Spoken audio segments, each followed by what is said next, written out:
Assalamualaikum warahmatullahi wabarakatuh. Waalaikumsalam warahmatullahi wabarakatuh. Alhamdulillah, wassalatu wassalamu ala sayyidina Rasulillah, sayyidina wa maulana Muhammad ibn Abdullah wa ala alihi wa sahbihi wa mawala. La haula wa la quwwata illa billah, amma ba'd.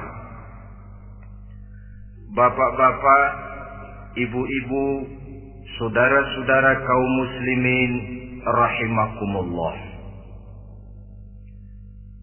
Sudah menjadi keyakinan dalam kehidupan kita bahwa segala yang ada permulaannya tentu akan ada penghabisannya. Setiap yang punya awal mesti akan punya akhir. Tidak ada keabadian dalam kehidupan dunia ini. Semuanya datang dan pergi silih berganti, berubah oleh pergeseran masa dan pertukaran waktu. Demikianlah kalau kita mau merenungi kehidupan dari alam di sekitar kita. Sejak dari kehidupan tumbuh-tumbuhan, binatang, sampai kepada kehidupan kita, makhluk bernama manusia. Lihatlah kita manusia misalnya. Dimulai sejak kita terlahir ke alam ini, keluar dari alam rahim ibu, menjadi bayi yang merah tidak berdaya, untuk kemudian berangsur meningkat menjadi anak-anak. Dari kehidupan anak-anak berubah lagi kita menjadi remaja dengan segala keceriaan dan kelincahannya, dan dari masa remaja naik lagi kita memasuki usia dewasa, untuk kemudian berangsur memasuki hari tua. Lalu setelah kita memasuki hari tua, sehari, seminggu, sebulan, setahun, sampailah kita kepada batas waktu yang telah ditentukan oleh Allah, yang dinamakan ajal, dan bertemulah kita dengan yang disebut maut. Ini merupakan kepastian dalam kehidupan. Kalau saja kita mau merenung perubahan-perubahan yang terjadi pada diri kita, seharusnya membuat kita insaf dan sadar. Di kala remaja kita begitu lincah, punya rambut yang hitam ikal berderai, punya lesung di pipi, punya senyum yang indah menawan setiap orang yang melihat, punya kulit yang kencang dan bersih. Manakala kita memasuki hari tua, perubahan frontal pun terjadi. Kulit mulai jadi keriput, rambut yang tadinya hitam ikal berderai mulai memutih, nikmat berkurang, gigi yang tadinya utuh dan sanggup mengunyah apa saja, satu demi satu permisi meninggalkan kita. Sangat boleh jadi, dikala remaja kita senyum semua orang terpikat. Dikala hari tua dengan kulit yang keriput dan gigi yang tidak ada lagi, manakala kita senyum, mungkin orang bakal lari dari sekitar kita. Kemana keindahan yang tadinya begitu menawan? Kemana senyum lesung pipit yang tadinya menarik perhatian orang? Pergi meninggalkan kita, berubah oleh pergeseran masa dan pertukaran waktu. Nah, bila maut datang menjemput kita, selesailah kehidupan sampai di situ? Ternyata belum. Kalau lahir merupakan perpindahan hidup dari alam rahim ke alam dunia, maka mati hakikatnya merupakan perpindahan hidup dari alam dunia ini ke alam kehidupan yang berikutnya yang dinamakan dengan alam barzah. Andai kata hidup cuma sekali, secara moral kita sanggup berkata, alangkah tidak adilnya Tuhan. Kenapa? Dalam kehidupan ini kan aneka ragam terjadi. Ada orang yang zalim, ada orang yang dizalimi. Ada orang yang membunuh, ada orang yang terbunuh. Ada orang yang kaya, ada orang yang miskin. Ada orang yang jujur, ada orang yang menghalalkan segala cara. Sehingga banyak ketidakadilan yang terlepas daripada pengadilan dunia. Lalu orang pun bilang, di dunia ini katanya banyak pengadilan tapi sulit keadilan. Di dunia ini mudah mencari pengadilan tapi sulit untuk mencari ketidakadilan. Andai kata hidup cuma sekali, tidak akan ada hidup sesudah hidup yang sekarang ini. Bagaimanakah nasib mereka yang lepas dari pengadilan dunia ini? Alangkah tidak adilnya Allah, andai kata tidak ada kehidupan sesudah hidup yang sekarang. Tentulah akan terjadi di mana orang menghalalkan segala macam cara untuk mencapai tujuan. Yang penting kan saya kaya, yang penting kan saya punya jabatan dan kedudukan tinggi. Kalau perlu jilat atas, jilat atas. Kalau perlu sikut kiri kanan, sikut kiri kanan. Kalau perlu injak bawah, injak yang bawah. Ini prinsip daripada orang-orang komunis. Dan pantas karena mereka tidak percaya kepada kiamat. Pantas karena mereka tidak percaya akan adanya kehidupan sesudah hidup yang sekarang ini. Maka saya menghimbau kepada seluruhnya, kita sudah kadung menyepakati negara ini berdasarkan Pancasila. Kita sudah kadung konsensus bahwa PKI dengan seluruh ajarannya tidak punya hak hidup di bumi Pancasila yang kita cintai ini. Maka salah satu ajaran PKI tujuan menghalalkan cara kita orang Indonesia yang berbudi pekerti luhur, yang punya nilai budaya tinggi, janganlah sampai mencaci PKI, membubarkan PKI, mengutuhkan PKI, tapi dalam kehidupan sehari-hari prakteknya prinsip komunis kita pakai. Apa itu? Tujuan menghalalkan cara. Asal sudah tujuan tercapai, cara apapun saja halal. Itu pandangan hidup orang yang tidak percaya kepada adanya hari akhirat. Sebagai muslim yang yakin akhirat ada, kiamat pasti akan datang. Hidup tidak cuma sekali. Maka kalau kita zalim, kalau kita berbuat aniaya, kalau kita melakukan korupsi, kalau kita merugikan orang lain, boleh jadi kita terlepas daripada pengadilan dunia. Tapi ingatlah, kita tidak akan pernah lepas dari pengadilan Allah. Pengadilan Qadhi Rabbul Jalil, di mana kita akan diadili dengan seadil-adilnya. Dan tidak satu perbuatan yang bersifat salah, yang bagaimanapun kecilnya, yang akan lepas dari pengadilan di akhirat itu nanti.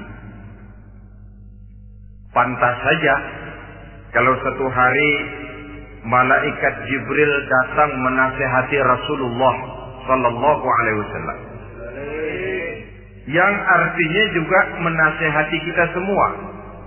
Apa kata malaikat Jibril kepada baginda Nabi? Ya Muhammad, ish ma syi'ta wa innaka mayyitun. Hai Muhammad, hiduplah semau kamu, tapi jangan lupa kamu pasti akan mati. Kalau memang dilarang tidak terlarang, dicegah tidak tercegah, kamu mau melaksanakan hidup menurut maumu sendiri, persilahkan, hiduplah menurut mau dan gayamu. Tapi jangan lupa, fa innaka mayyitun, satu saat kau pasti bakal mati. Dan mati itu bukan akhir dari segalanya. Dia babak baru bagi kehidupan selanjutnya. Silakan hidup menurut maumu, tapi jangan lupa kau pasti akan mati. Wa'mal ma syi'ta fa innaka majziyun bih. Kerjakan apa saja yang kamu mau. Kalau kau mau menghalalkan segala macam cara, persilahkan halalkan segala macam cara. Tapi jangan lupa kau akan mendapat balasan dari seluruh amal perbuatanmu. Wa ahbib ma syi'ta fa innaka mufariquhu. Dan cintailah apa saja yang mau kau cintai. Kau cintai anak istrimu, silahkan. Kau cintai harta bendamu, tafadhal. Kau cintai tanah airmu, kau cintai pangkat dan jabatanmu, persilahkan. Tapi jangan lupa, fa innaka mufariquhu. Kau pasti akan berpisah dan akan meninggalkan segala yang kau cintai itu. Apa artinya ini buat kita? Ternyata sesudah maut datang menjemput kita, ada kehidupan sesudah hidup yang sekarang ini. Ini yang mendorong kita untuk dalam kehidupan di dunia ini tidak melakukan prinsip saenake dhewe, semaunya sendiri saja, asal perut kenyang, asal pangkat tinggi, asal harta dapat. Masa bodoh dengan merugikan orang lain, masa bodoh dengan menipu orang lain. Iku jenenge saenake dhewe. Muslim tidak diajarkan. Ingat manusia, setelah kau mati, setelah kiamat datang, kau akan dibangkitkan, kau akan dimintakan pertanggungan jawab tentang kehidupan yang sekarang ini. Saudara hadirin, oleh sebab itu kalau kita bicara soal kiamat, soal akhirat, ini memang masalah yang gaib, yang sepenuhnya tidak bisa dicernakan dengan kemampuan penalaran intelektual. Dasar di dalam membicarakan ini tidak lain adalah iman kita kepada Allah Subhanahu wa ta'ala. Bukan cuma zaman sekarang, dari zamannya Nabi. Orang itu kalau sudah bicara kiamat, bicara akhirat, ada yang ragu-ragu, ada yang menolak sama sekali. Bukan dari zaman sekarang, dari zaman dulu. Pernah kok satu saat Rasulullah itu dakwah menceritakan, saudara-saudara, akan terjadi kiamat di mana Allah akan membangkitkan manusia dari kuburnya untuk memintakan pertanggungan jawab. Ini dalam dakwahnya Nabi pidato macam itu. Apa reaksi orang? Yang beriman ya mantap, tapi yang tidak beriman, bajingan-bajingan Quraisy ini, mereka bertepuk tangan, mengejek, mencaci. Malahan ini yang luar biasa, ada dua orang kafir namanya Ubay bin Ka'ab dan Al-As bin Wa'il. Mendengar pidato macam ini, mereka buru-buru pulang ke rumah. Ngapain? Ngambil pacul. Lalu berangkat nyari kuburan tua. Dia gali itu kuburan. Tulang-tulangnya diangkut, dibawa ke depan Nabi. Ya Muhammad, tulang-tulang yang udah hancur begini, siapa yang bisa ngidupin lagi? Yang macam-macam aja kamu Muhammad. Enggak rasional, enggak masuk akal. Allah menjawab. Apa kata Allah? وَضَرَبَ لَنَا مَثَلًا وَنَسِيَ خَلْقَهُ قَالَ مَنْ يُحْيِي الْعِظَامَ وَهِيَ رَمِيمٌ قُلْ يُحْيِيهَا الَّذِي أَنْشَأَهَا أَوَّلَ مَرَّةٍ وَهُوَ بِكُلِّ خَلْقٍ عَلِيمٌ. Mereka memberikan perumpamaan kepada kami, kata Allah.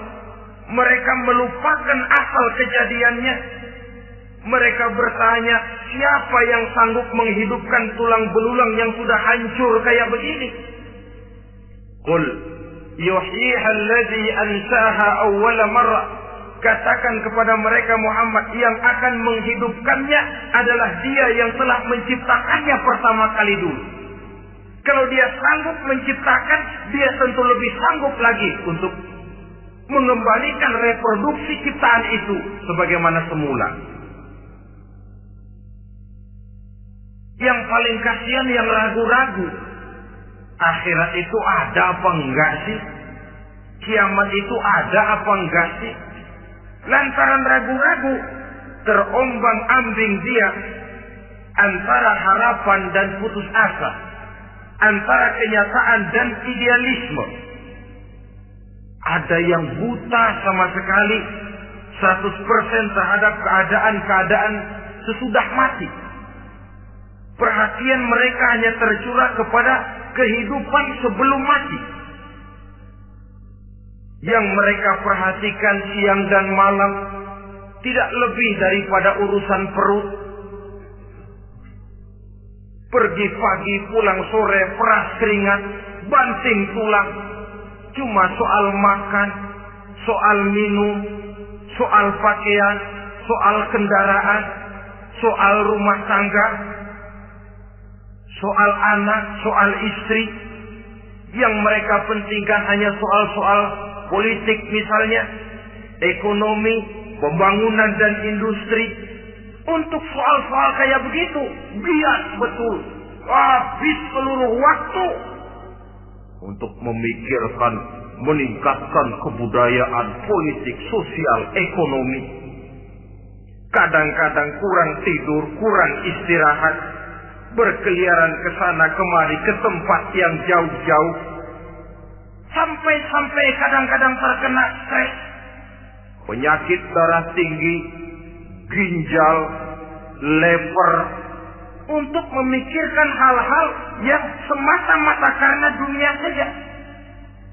Lantas boleh jadi mereka mendapatkan kekayaan yang berlimpah ruah, mendapatkan kedudukan yang tinggi, nama yang semerbak, dikenal orang di barat dan di timur, di utara dan di selatan.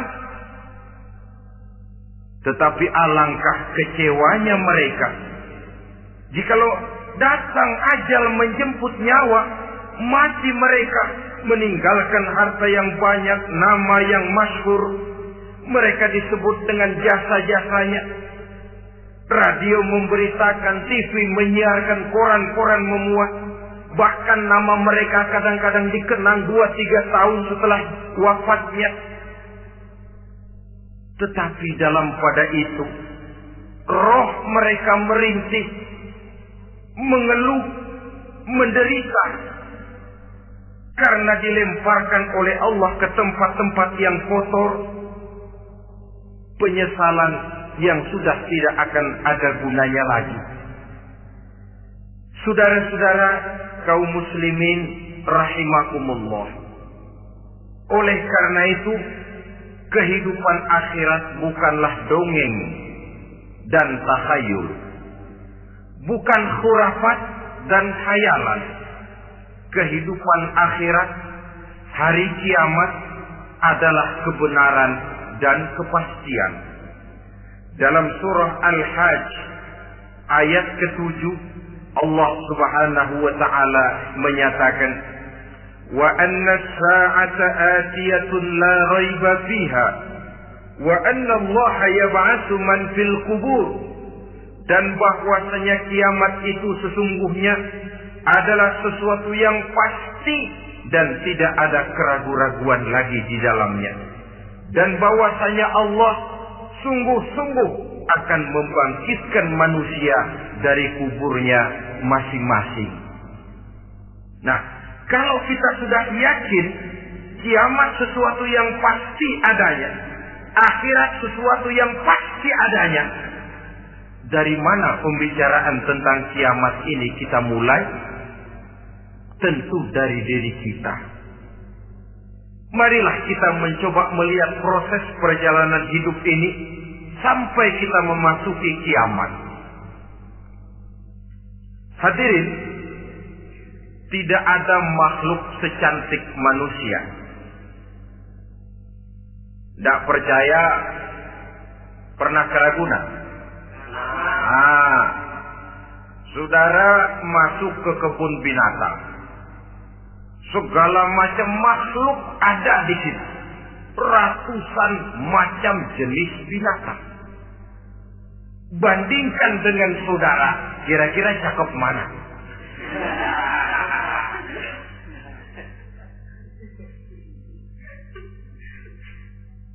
Dari seluruh makhluk yang diciptakan Allah itu, manusia fi ahsani taqwim, dalam bentuk yang paling sempurna, sejak susunan biologis sampai kemampuan berpikir. Biologis kita ya Allah, diciptakan kita begini rupa. Diberikan 2 kaki untuk berjalan, 2 tangan untuk bekerja. Diberikan 2 mata, dua-duanya di depan. Pernah saudara mikir kalau mata kita yang satu di depan, yang satu di belakang? Rasanya nggak laku kacamata.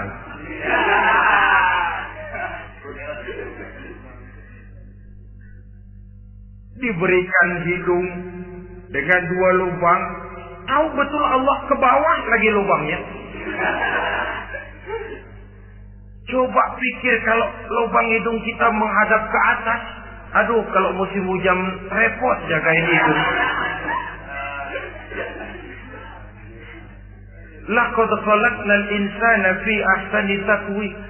Sungguh telah kami ciptakan manusia dalam bentuk kejadian yang paling sempurna ketimbang makhluk-makhluk Allah lainnya. Nah, kesempurnaan manusia ini oleh karena hidupnya terdiri dari 2 unsur pokok. Pertama unsur jasmani dan kedua unsur rohani. Jasad dan roh.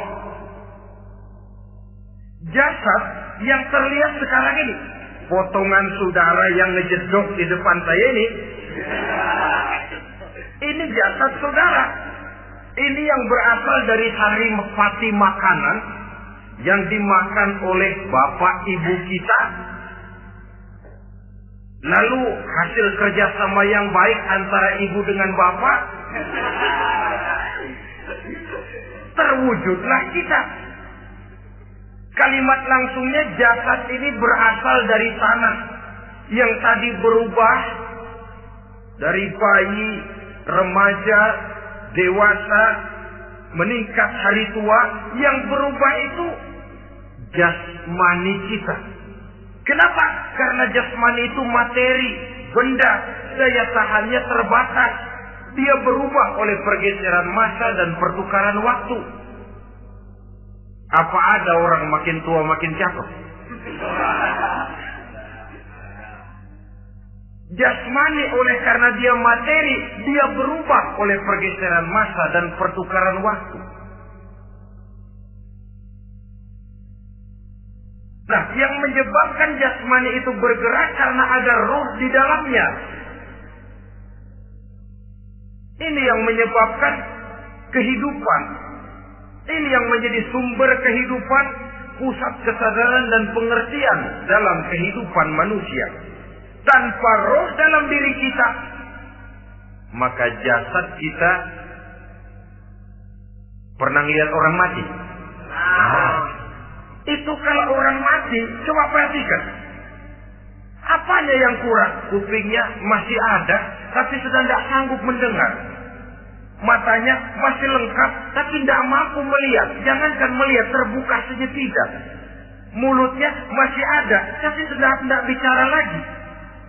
Telinganya cukup, tapi sudah tidak sanggup mendengar. Kakinya lengkap, tapi tidak mampu lagi berjalan. Apa penyebabnya itu? Ternyata jasmani kita, jasad ini, manakala sudah ditinggalkan oleh roh, dia tidak akan bisa berdaya apa-apa. Tidak mampu berjalan, tidak pula berbuat, tidak pula bekerja apapun saja. Saudara-saudara, dua-duanya punya kebutuhan. Jasmani ada kebutuhannya, rohani pun ada kebutuhannya. Jasmani yang jelas perlu makan, perlu minum, perlu tidur, perlu pakaian, dan sebagainya. Nah, apabila saat berpisah datang, ajal sampai, berpisahlah roh dan jasad. Dan itulah yang dinamakan dengan maut. Jadi apa sih mati itu? Mati adalah berpisahnya roh dengan jasad. Sebab itu Islam sangat menganjurkan kita untuk banyak-banyak mengingat mati. Bagaimana caranya mengingat mati? Pertama, mati itu kan pasti. Kira-kira yang hadir di sini ada yang nggak mati nggak kira-kira? Semuanya bakal mati kan? Berani? Sekarang mau? Saudara, sebenarnya kalau kita merenung lebih jauh, orang itu tidak perlu takut mati. Walaupun tidak boleh terlalu berani menghadapi mati. Karena bagaimanapun takutnya kita kepada mati, toh dia pasti datang. Bagaimanapun beraninya kita mati, kalau belum ajal, dia tidak mati juga. Jadi Muslim itu kan harus berani menghadapi hidup dan tidak takut menghadapi mati. Mati adalah sesuatu yang pasti. Muslim dianjurkan banyak-banyak mengingat mati dalam kehidupan. Caranya bagaimana? Pertama, berziarah nengokin teman yang sakit. Ya? Suka nengokin teman yang sakit enggak? Oh, itu pahalanya kata Nabi. Menengok orang yang sedang sakit lebih afdol daripada sholat sunnah 1000 rakaat. Apa pernah saudara sembahyang sunnah sampai 1000 rakaat? Nengokin orang sakit pahalanya lebih afdol daripada itu.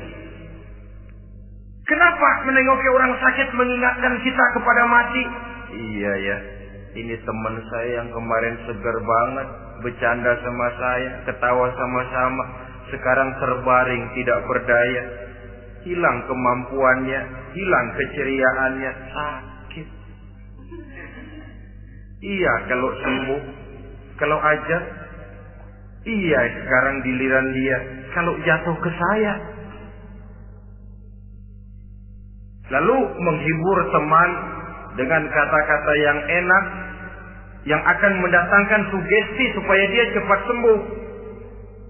Jangan nengokin orang sakit, jujur. Sakit apa lu? Perut. Emang teman gua kemarin sakit begini mati. Wah, itu orang bisa jadi shock lantaran etika kita tidak akan sampai ke sana. Menjenguk orang sakit akan mengingatkan kita kepada mati. Apalagi ziarah kubur. Ada yang orang tuanya sudah meninggal? Nah, kalau ada, ya tidak bisa tiap hari, sekurang-kurangnya seminggu sekali. Jumat pagi misalnya, ziarah kita ke kubur. Sehingga kalau kita masuk kubur kan ada etikanya. Assalamualaikum ya ahlal kubur wa inna insyaallahu bikum lahiqun. Hai penduduk kubur, keselamatan bagi kamu dan kami yang masih hidup sekarang ini insyaallah pasti bakal nyusul kamu. Iya, yang kemarin gagah benar sekarang terbaring tanpa daya. Ini unggukan kuburannya. Yang kemarin ada sekarang sudah tidak ada. Kemana dia? Kami satu saat pasti akan begini. Ingat mati. Lalu apalagi yang bisa membuat kita ingat kepada mati? Mengawal jenazah. Bukankah sangat dianjurkan oleh agama? Bahkan kalau bisa sejak mengurusnya, memandikannya, mengkafankannya, menyolatkannya untuk kemudian mengantarnya ke kubur. Hari ini saya antar dia ke kubur, besok boleh jadi saya yang diantar orang. Hari ini saya solatkan dia, besok boleh jadi saya yang disolatkan orang.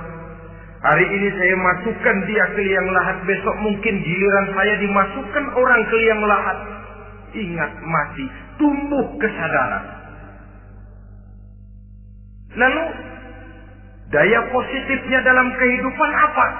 Nah, saudara-saudara hadirin, orang yang mengingat mati bukan lantas menjadi lemah dalam kehidupan, menjadi putus asa, sedikit semangat, terbentur kesulitan, mudah frustasi. Bukan itu tujuannya kita diperintah mengingat mati. Jelasnya Islam menganjurkan kita untuk mengingat mati guna maksud-maksud yang positif, supaya orang lalu sadar hidup ini cuma sebentar. Maka mumpung hidup, nah ini mumpung, tapi mumpung yang baik. Mumpung hidup, maka hidup yang singkat ini harus saya pergunakan dengan sebaik-baiknya, melakukan kebajikan yang sebanyak-banyaknya, menjauhkan rasa malas, menunggu keajaiban yang datang dari langit, berleha-leha, bermain-main, sementara maut kalau dia datang tidak pernah main-main. Pantas kalau seorang penyair bernama Syauqi memesankan, tazawwad bitaqwa fa innaka la tadri idza hanna al-lailu hal ta'ishu ila al-fajr, kam min sahihin mata min ghairi illatin wa kam min 'alilin 'asha hinan min ad-dahri. Persiapkan dirimu dengan takwa, sebab kamu tidak tahu apabila malam datang kamu masih bisa hidup apa enggak besok pagi. Apa ada jaminan saudara yang kumpul di depan saya malam ini besok masih bisa hidup? Tidak. Ada jaminan? Tidak ada sama sekali. Kam min sahihin mata min ghairi illatin. Berapa banyak orang sehat mati enggak pakai sakit lagi. Sebabnya kadang-kadang ringan saja. Ada yang cuma jatuh di kamar mandi, mati. Ada yang cuma ketiban pensil. Iya, kalau ketiban pensil 3 peti masa nggak mati. Ta'addadatil asbab wal maut wahid. Sebabnya boleh jadi macam-macam, tapi mati satu juga, yaitu mati. Dia seperti kelapa yang terlalu tua jatuh ke bawah, yang kembang baru keluar pun jatuh ke bawah. Itulah mati. Dia datang menjemput yang bayi, dia datang mengambil yang anak-anak, dia datang juga kepada yang remaja, kepada yang dewasa, kepada yang tua sekalipun. Jangan yang remaja lalu berpikir, gua rasanya masih jauh banget mau mati. Ini sesuatu yang pasti yang kita tidak pernah diberitahu kapannya. Kalau dikasih tahu kapannya kan kita bisa, umpama malaikat maut datang ke rumah saya, saudara Zainuddin kau mati 80 tahun lagi. Wah, saya kan berhitung, masih lama, poya-poya aja dulu Tapi ini tidak pernah diberitahu kepada kita. Lantaran tidak diberitahu itulah kita perlu bersiap-siap dengan selalu mengingat-ingat mati yang mendorong kita untuk berbuat positif. Satu contoh peringatan mati yang mendatangkan positif pada peristiwa ketika turun perintah hijrah. Ketika di Mekah sudah terpepet turun perintah hijrah. Ini sahabat yang berangkat hijrah, jangan dikira semua bulat hati. Ada yang mikir, Kalau saya hijrah berangkat dari Mekah ke Madinah, nanti di tengah jalan dicegat oleh kafir Quraisy lalu dibunuh, mati saya. Takut mati. Allah peringatkan, kullu nafsin za'iqatul maut. Kamu disuruh hijrah saja takut mati, padahal kamu tahu semua yang hidup bakalan mati. Diam saja di Mekah mati, hijrah ke Madinah pun akan mati. Mendengar ayat ini, Sayyidina Umar bin Khattab seperti dibakar semangatnya. Kalau sebagian sahabat hijrah sembunyi-sembunyi, beliau mau hijrah itu malah bajingan Quraisy dikumpulkan ke Ka'bah. Pidato, ya ma'syara Quraisy, dedengkot Quraisy, dengerin. Besok pagi yang namanya Umar bin Khattab mau hijrah dari Mekah ke Madinah. Siapa yang kepengen kepalanya berpisah dengan badannya, persilahkan cegat Umar di jalanan. Besok dengan tenang dia berangkat hijrah, gak ada yang berani nyegat. Tuh Quraisy juga barangkali mikir, gue ngapain nyegat penyakit. Begitu ingat mati, timbul semangat juang, timbul semangat berbuat. Ini ingat mati yang positif, bukan yang melemahkan semangat. Dah jangan kerja rajin-rajin dah, lu bakalan mati. Ini ingat mati yang salah pasang. Ingat mati seharusnya mendorong manusia untuk berbuat lebih tekun. Allah memberikan peringatan, Qul innal mauta allazi tafiruna minhu fa innahu mulaqikum. Katakan, maut yang kamu akan melarikan diri daripadanya, yang kamu takuti benar dia pasti akan datang menjemput kamu. Saudara-saudara hadirin yang saya hormati, datangnya memang tidak kita harapkan yang namanya maut. Tapi sekali dia datang, tidak ada pintu tempat kita lari. Dia memang tidak pernah kita undang. Tapi sekali dia datang, mengetok pintu, kekuatan apa yang bisa menolak? Dia sebuah tanda seru dalam kehidupan. Apa yang menyebabkan orang takut mati? Pertama barangkali karena dia tidak tahu bagaimana kehidupan sesudah mati. Alam kubur gelap, alam akhirat gelap. Sehingga dia bingung, lantaran bingung lalu jadi takut. Yang kedua boleh jadi oleh bayangan-bayangan dosa yang pernah dia kerjakan di dunia ini. Kerjanya cuma menumpuk dosa. Dia gembira, bahagia, tertawa di atas tumpukan dosanya. Merasa segan berpisah dengan seluruh kehidupan ini.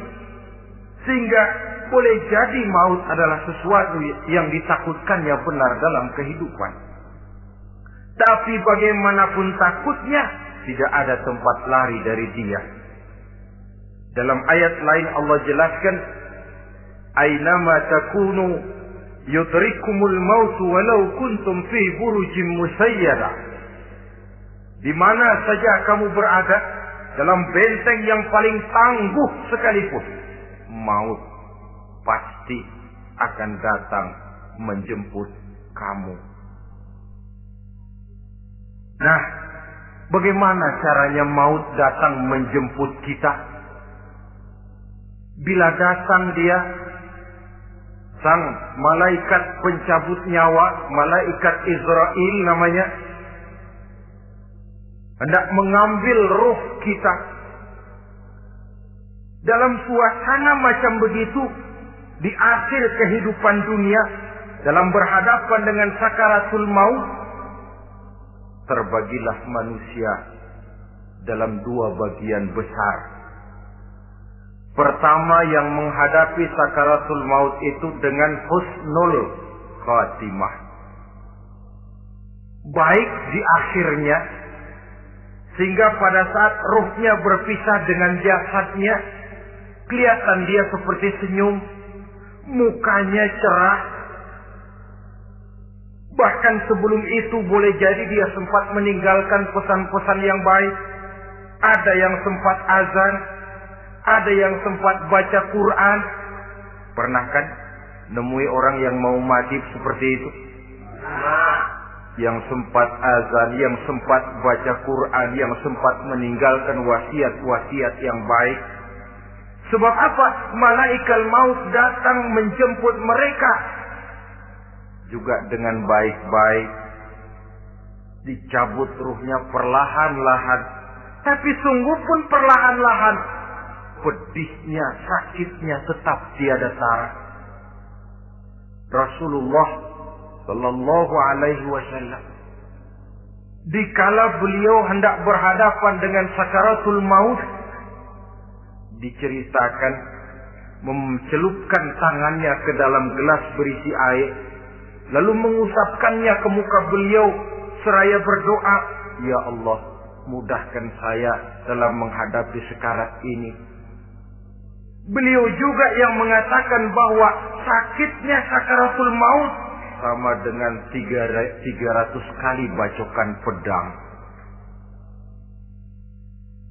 Sehingga kita diajarkan doa, di antara doa selamat itu kan ada Allahumma hawwin alaina fi sakaratil. Ya Allah, mudahkan saya di dalam menghadapi sakaratul maut itu. Ketika ruh ini keluar dari jasad, mata masih mengikuti ruh itu. Jika kadang-kadang ada yang matanya terbelalak dan tidak sempat ditutup, terbuka terus, mengikuti ruh itu keluar dari jasadnya. Adapun golongan kedua, manusia yang ketika berhadapan dengan sakaratul maut mendapatkan su'ul khatimah, jelek di penghabisannya. Sekaratnya sudah setengah mati, lalu jelek juga di akhirnya, mati dalam keadaan yang tidak baik, tidak terpuji. Ada yang lagi megang kartu, mati. Ada yang lagi di tempat ngadu ayam, mati. Ada yang lagi di tempat pelacuran, mati. Ada yang lagi megang botol minuman keras, mati. Nih barangkali malaikat maut gemes banget nariknya, lu bajingan, lu tarik terus kan. Mati su'ul khatimah. Makanya bagus itu. Kadang-kadang di majelis-majelis taklim kan sering dibaca, Ya Allah biha, Ya Allah biha, Ya Allah bihusnil khatimah. Kan ada itu? Ada enggak? Saudara hadirin, mohon agar oleh Allah kita diberikan husnul khatimah, baik di saat ruh akan berpisah dengan jasad. Ini sesuatu yang pasti. Sang malaikat maut datang menjemput nyawa. Setelah ruh berpisah dari badan, maka tinggallah sang badan. Ditangisi oleh semua yang kita tinggalkan. Sehingga kepada putrinya Fatimah, ketika malaikat maut datang hendak menjemput baginda Nabi, beliau berkata kepada anaknya, Fatimah, kamu tahu siapa yang datang? Saya tidak tahu, Bapak. Yang datang hadimul lazat. Itu dia yang menghancurkan seluruh kesenangan dunia. Waqati'us syahwat, yang memisahkan kita dengan seluruh yang kita cintai. Dia malaikat maut, Pak. Manakala jasad sudah ditinggalkan oleh ruh, itulah yang dikerubungi orang. Anak menangis, istri menangis, orang tua bersedih, teman-teman merasa kehilangan, menangisi jasad. Diuruslah jasad kita, dimandikan sebagaimana mestinya. dikafankan dengan kain putih 3 lembar, itu yang hendak kita bawa kembali ke tempat asal kita. Pakaian sutra, jas yang mereknya Switzerland wool, kain yang Samarinda, sepatu yang Belly atau Beltoni, jam tangan yang Rolex, kendaraan yang serba mewah. Tidak ada yang menyertai kita. Kain putih 3 lembar itu saja lagi. Demi setelah dikafankan, dibujurkan kita menghadap ke arah kiblat, orang banyak pun datang menyolatkan kita dengan 4 takbir, diiringi dengan doa. Lalu upacara pelepasan, berangkat kita meninggalkan anak, istri, suami, kampung halaman, tanah air, bahkan alam dunia ini. Selamat tinggal alam dan seluruh isinya. Tinggallah yang tinggal. Saya akan kembali ke tempat asal dari mana saya datang, untuk kembali mempertanggungjawabkan seluruh perbuatan saya dalam kehidupan ini. Manakala upacara pelepasan selesailah sudah, dimasukkan kita ke keranda jenazah, digotong orang, bismillah wa ala millati rasulillah, dibawa ke tempat peristirahatan terakhir katanya. Padahal dulu kalau mau kita istirahat, ke villa lah kita, ke Bali lah kita, ke Hong Kong lah kita, ke tempat-tempat tamasya yang indah. Oh, rupanya akan sampai juga perjalanan menuju tempat peristirahatan terakhir, yang luasnya tidak akan lebih dari 2 kali 1 meter. Diusung orang kita, diantarkan orang banyak. Manakala sampai ke atas liang lahat, pengusung jenazah dibuka, diturunkan kita ke liang lahat, dibaringkan. Gumpalan tanah akan jadi bantal kita. Muka dibuka, dihadapkan ke arah kiblat. Setelah itu ditutup liang lahat kita dengan kayu. Masih belum kurang, diuruk dengan tanah. Yang menguruk orang-orang yang tadinya mencintai kita, menyayangi kita. Tapi ketika jasad sudah ditinggalkan ruh, habis rupanya cintanya. Coba jasad kalau sudah ditinggalkan ruh, 3 hari aja di rumah serem. Ya mayit, siapa yang betah nemenin mayit?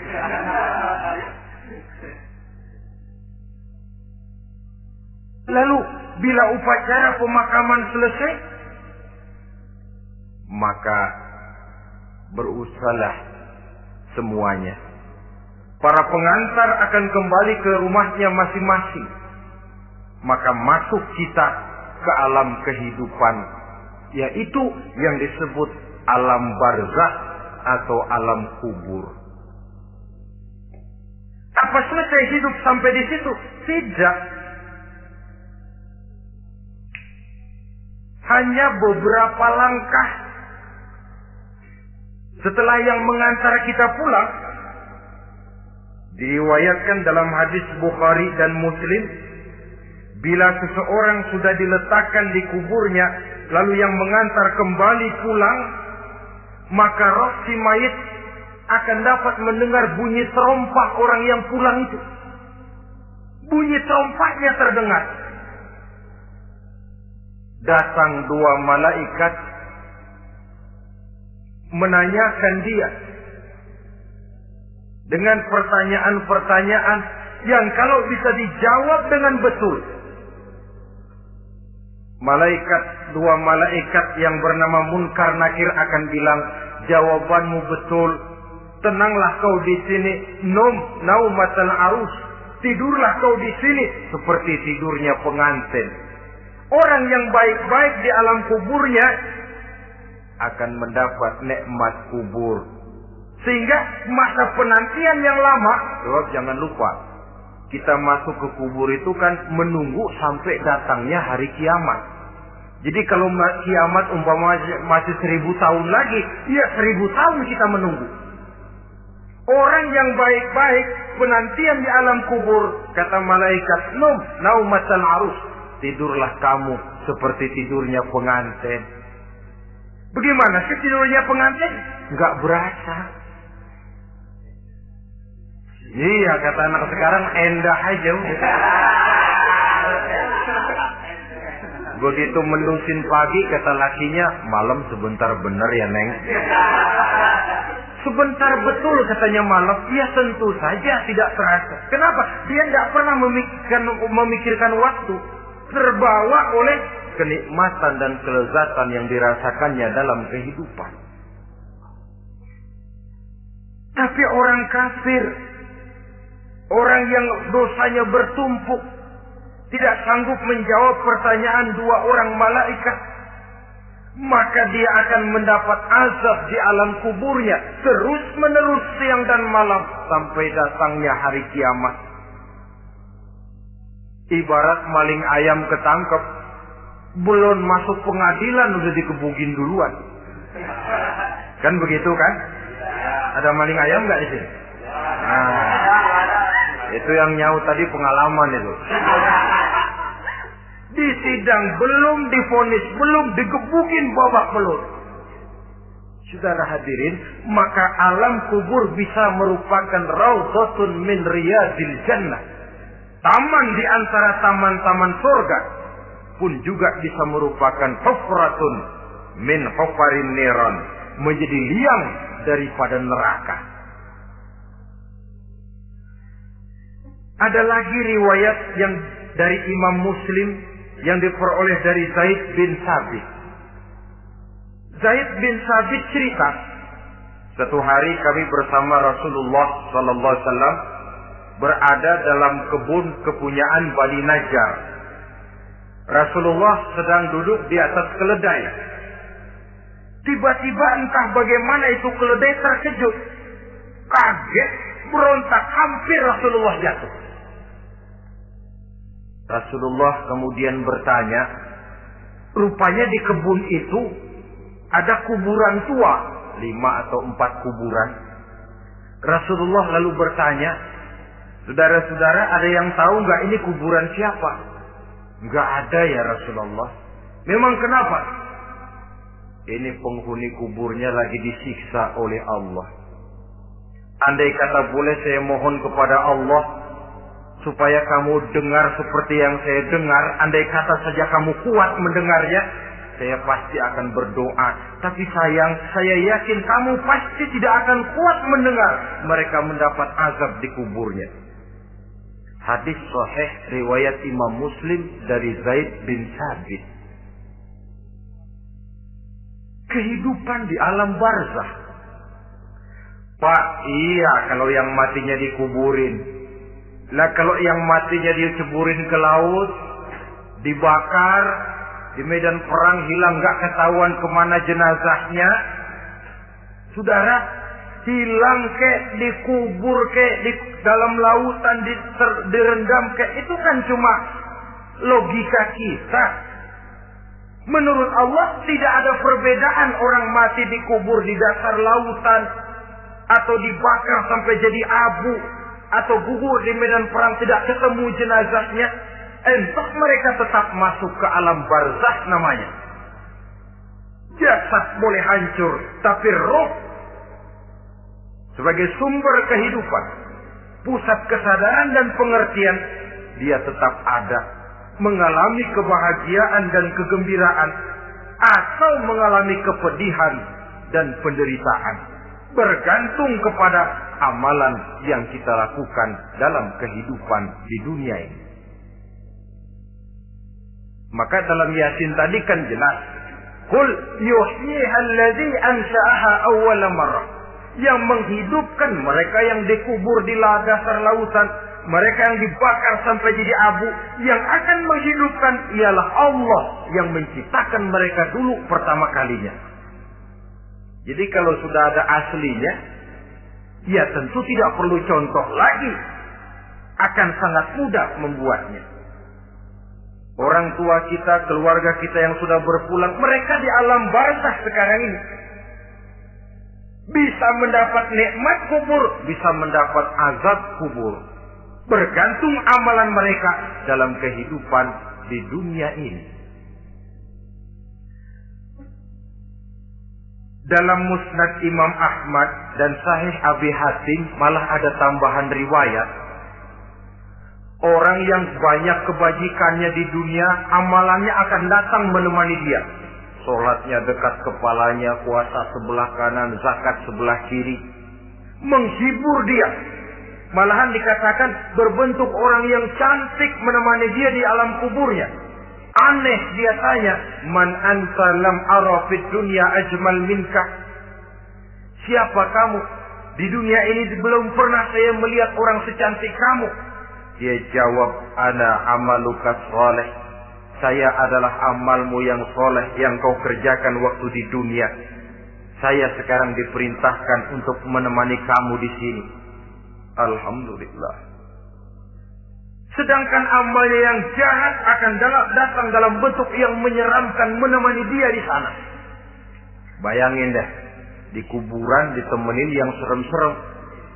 Sama juga di dunia. Di dunia, kalau kita di tempat gelap ditemenin orang cakep, enak nggak? Wah, pengalaman. Tapi coba bayangin, sudah tempatnya gelap, yang nemenin jelek nggak ketulungan, gerah kita.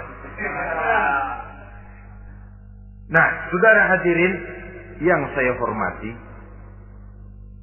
lalu bagaimana tempat arwah-arwah yang sudah kembali menghadap Allah yang disebut mustaqarrul arwah itu? Macam-macam tingkatannya sesuai dengan profesi dan amalannya waktu di dunia.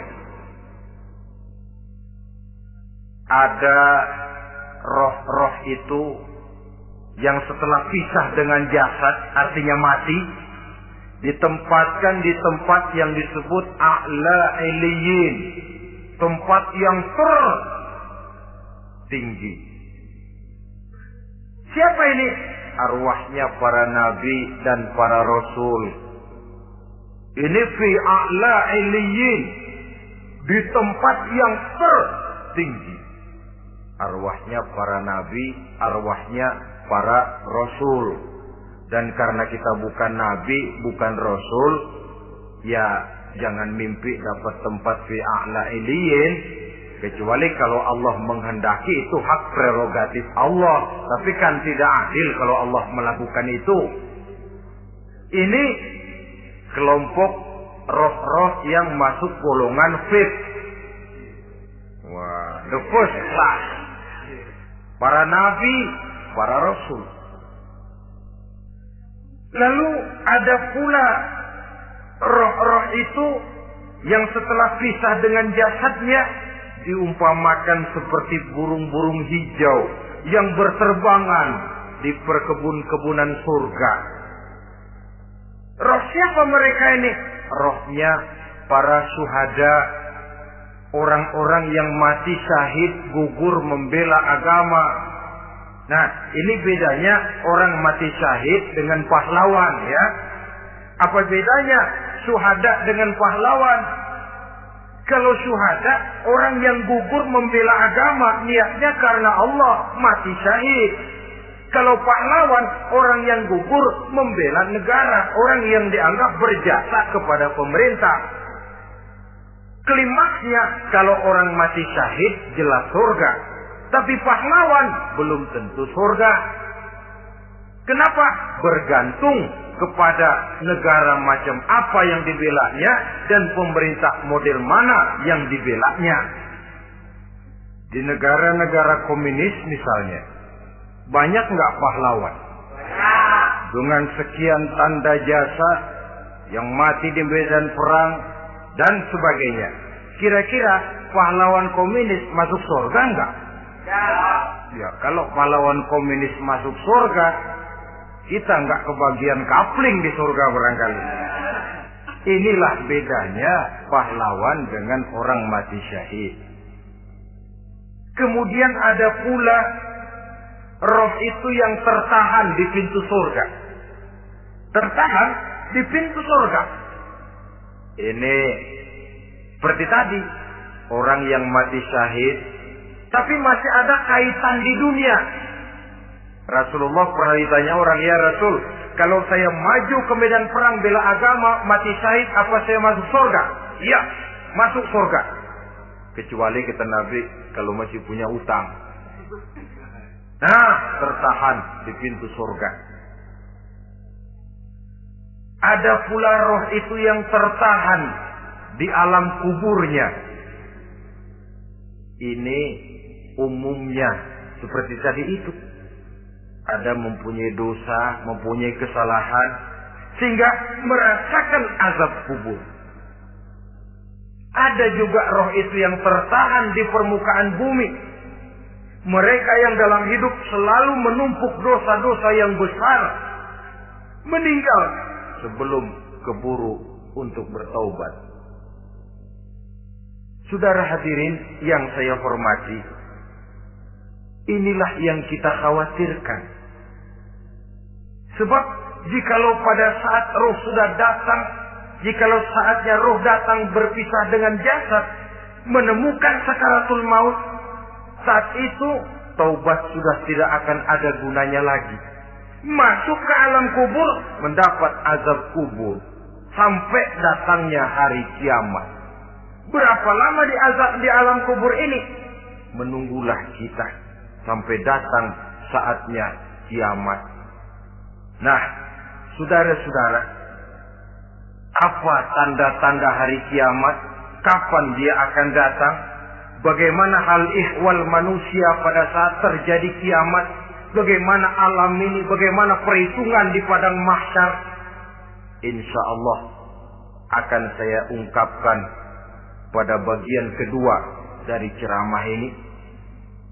Insya Allah kita akan lanjutkan pembicaraan ini sampai kepada terminal paling akhir, surga dan neraka.